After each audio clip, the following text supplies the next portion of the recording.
Il y a des silences qui parlent plus fort que les mots. Le 2 novembre, dans les cimetières polonais et même dans le Pas-de-Calais, comme à Lens, ce n'est pas exactement la mort qu'on honore, c'est avant tout la promesse de ne laisser personne disparaître 2 fois.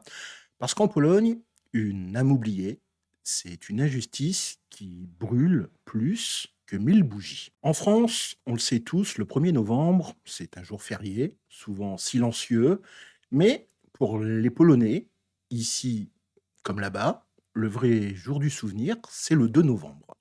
On l'appelle Zaduszki, qui vient du mot dusza, qui signifie âme en polonais. Ce n'est ni une fête, ni un simple deuil, c'est en fait un acte de mémoire collective qui est presque sacré. Je me souviens, quand j'étais encore enfant, au cimetière du nord de Lens, le ciel était bas, le vent froid, les allées avec tous ces cailloux rouges, et partout, il y avait ces flammes vacillantes dans les lanternes en verre qu'on appelle les snitchés.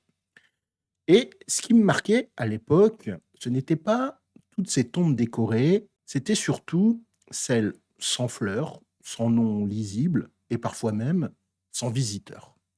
Et pourtant, on y voyait une bougie qui brûlait.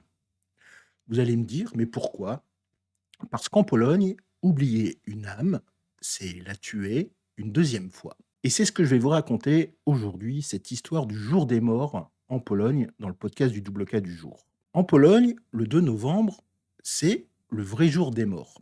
Il y a beaucoup qui confondent la Toussaint et le jour des morts, et c'est un petit peu une erreur. En fait, le 1er novembre, c'est ce qu'on va appeler Fiskir Fienter, le jour des saints, des familles, mais aussi des chrysanthèmes.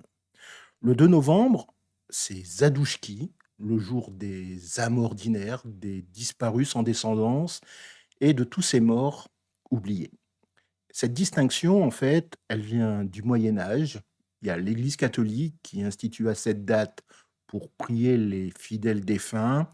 Mais en Pologne, le peuple y a ajouté quelque chose de bien plus profond. La responsabilité envers ceux que plus personne ne pleure, dans un pays qui a été marqué par les invasions, les guerres, les déportations. Combien de tombes sont restées vides? Combien de noms ont été effacés? Zaduszki, c'est un petit peu la réponse. Même si tu n'as plus personne, nous, on est là. Au début du XXe siècle, il y a des milliers de Polonais qui ont quitté la Silésie, la Galicie, Łódź et bien d'autres villes pour venir travailler dans les mines du Nord. Ils ont creusé la terre, construit des quartiers entiers, fondé des familles. Beaucoup, malheureusement, ils sont morts jeunes, avec des accidents, la poussière, la guerre. Ils reposent aujourd'hui dans des cimetières communaux, comme celui du nord de Lens. Leurs noms sont parfois gravés en polonais, leurs croix sont modestes, et autrefois, chaque 2 novembre, il y avait un rituel un petit peu discret qui se répétait. Des mains, parfois vieilles, parfois jeunes, allumaient ces snitchés, même sur les tombes, sans visiteur. Et c'est ce que j'observais quand j'étais enfant. Il n'y avait pas de musique, pas de discours, juste ces adultes qui, en silence, posaient une bougie ici, puis là, puis encore plus loin. Je me demandais, mais pourquoi celle-là, alors que personne ne vient jamais? Et on me répondait, la plupart du temps, justement. Et c'est ce mot, justement, qui résume un petit peu toute la philosophie de ce jour qu'est Zaduszki. Ce n'est pas pour les morts qu'on connaît, c'est pour ceux qu'on ne connaît pas, parce qu'en Pologne, la compassion ne va pas s'arrêter à la famille, elle s'étend à toute âme qui erre dans l'oubli. Aujourd'hui, ce geste, qui était si fort autrefois, se fait beaucoup plus rare. Les veillées, les lectures de poèmes, les messes pour les défunts polonais, tout cela, malheureusement, s'efface peu à peu. Les descendants parlent moins polonais, les familles s'éloignent et les souvenirs ont tendance à s'émietter. Et dans le cimetière nord de Lens, par exemple, ces Nietzsche, sur les tombes oubliées, se font de plus en plus rares. Parfois, il n'y en a même pas du tout.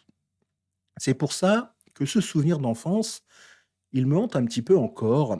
Voir quelqu'un s'arrêter devant une tombe anonyme, sortir une bougie de son sac et l'allumer sans un mot, c'est un acte de résistance douce contre l'oubli. Aujourd'hui, dans notre monde, cette résistance a tendance à vaciller, mais tant qu'une seule flamme brûle le 2 novembre sur une tombe sans nom, l'âme de Zadouchki n'est pas encore éteinte. Alors, que va nous apprendre ce jour des morts, ce terme Zadouchki en polonais? En fait, Zadouchki va révéler trois piliers fondamentaux de l'âme polonaise.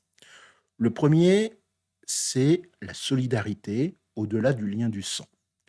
Contrairement à une vision un petit peu individualiste du deuil, la Pologne, elle pratique plutôt une mémoire collective. On ne se contente pas de pleurer les siens, on assume la responsabilité morale envers tous les morts.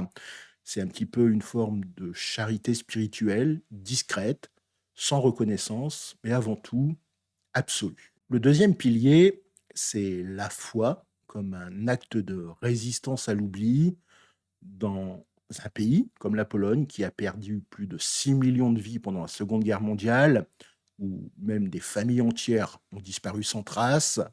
Zadouchki devient une forme d'acte de résistance contre le néant, dire simplement je me souviens, même sans savoir qui, c'est affirmer que chaque vie a laissé une empreinte. Et le troisième pilier, c'est que l'exil n'efface pas l'identité tant qu'on se souvient. Les Polonais du Pas-de-Calais n'avaient pas besoin de parler polonais pour perpétuer Zadouchki. Ils le faisaient simplement par geste, par éducation, par cœur. Mais aujourd'hui, malheureusement, ce geste se perd et avec lui, une manière un petit peu de dire personne ne doit rester seul dans la nuit. En fait, ce n'est pas simplement une tradition qui disparaît, c'est plutôt une vision du monde qui était humble, généreuse, attentive aux invisibles, qui a tendance à s'effilocher dans le bruit du présent. Si ce récit t'a touché, raconte-moi en commentaire, as-tu déjà vu une bougie allumée sur une tombe inconnue? Qu'est-ce que ça t'a évoqué? Parfois, un simple mot peut rallumer une flamme. Aujourd'hui encore, quand j'erre dans ce cimetière et je repasse au cimetière nord de Lens en novembre, ce qui me marque le plus tout le temps, ce sont ces tombes sans fleurs. Et si par miracle, une bougie y brûle le 2 novembre, j'aurais tendance à m'arrêter. Je ne sais pas pour qui, évidemment, je ne connais pas la personne personnellement, mais je sais que quelqu'un, quelque part, a encore retenu la leçon. Zadouchki, ce n'était pas une obligation, c'était un petit peu une promesse murmurée à l'obscurité. Tu n'es pas seul, même si ton nom s'efface, une flamme brûlera toujours pour toi. Mais malheureusement, les flammes s'éteignent, les cailloux rouges, eux, restent, et le silence, il a tendance à grandir de plus en plus. Dans le prochain podcast, on va changer totalement d'univers et on va se poser un petit peu une question inattendue. Est-il possible d'aller vivre en Pologne quand on a plus de 60 ans? Pas en touriste, pas en souvenir, mais simplement pour y recommencer, y vieillir, y appartenir. Si cette question te parle, n'hésite pas à t'abonner. Le prochain épisode, il est certainement pour toi. Je te remercie d'avoir écouté le podcast du Double K. Si tu veux soutenir cette chaîne, abonne-toi, like et partage ce podcast avec quelqu'un qui aime les histoires vraies, parce que la mémoire, ça se transmet, une bougie à la fois. Je te remercie de m'avoir écouté. Je te souhaite de passer une agréable journée, Miegonia, et je te dis à très bientôt sur le podcast du Double K. Do zobaczenia.